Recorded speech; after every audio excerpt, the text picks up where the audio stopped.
There are approximately 7 billion people living on planet Earth right now. And every single day, all of us wake up and go about our lives without giving much thought to how fragile our existence really is. One wrong move by some maniac with a nuclear bomb, and your life could be over in an instant. That's always worth taking a moment to appreciate the peace and tranquility of the world around you, because it could all be taken away from you in the blink of an eye.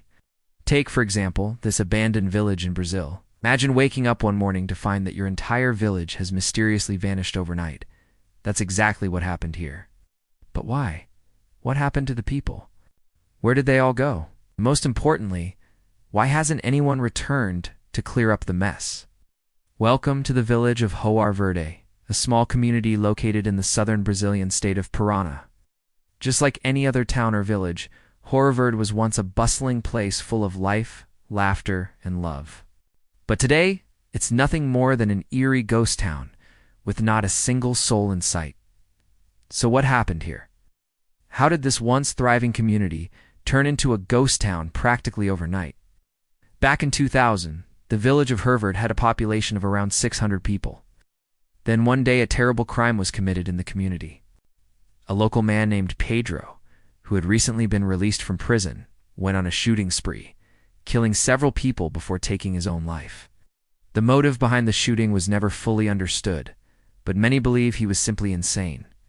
In the aftermath of the shooting, many of the residents of Hoer Verde fled in terror, never to return. But as time went on, the remaining residents began to trickle back to the village. They rebuilt their homes and tried to pick up the pieces of their lives. However, they were all deeply traumatized by what had happened. And as a result, many of them left again, this time to never return. But there were still a handful of brave souls who refused to let this tragedy destroy their community. They stayed in Hoer Verde and did their best to make it a happy place once again. But sadly, their efforts were in vain. In 2014, the Brazilian government intervened and forcibly removed the remaining residents from their homes. They were told that the land they were living on was contaminated and that they needed to move to another village nearby. Many of the residents protested this decision, claiming that their homes were not contaminated and that they had nowhere else to go. But the government was adamant about moving forward with the relocation project. And so they were all forced to abandon their homes and possessions and move to a new village called Santo Cristo. And that's when the real horror began. Once they arrived at Santo Cristo, they realized that the government had lied to them about the relocation project. Their new village was nothing but a collection of rundown shacks, and they had no access to basic necessities like food, water, and medicine. Many of them became severely ill, and some even died. The government then brought in bulldozers to demolish the houses in Hoer Verde, making sure that the people had nowhere else to go. All of this was done under the guise of a public health initiative. But many believe that the government had ulterior motives for getting rid of the people of Hoer Verde. Some say that the government wanted to cover up the truth about what really happened in the village, while others say that they simply wanted to seize the land for some other purpose.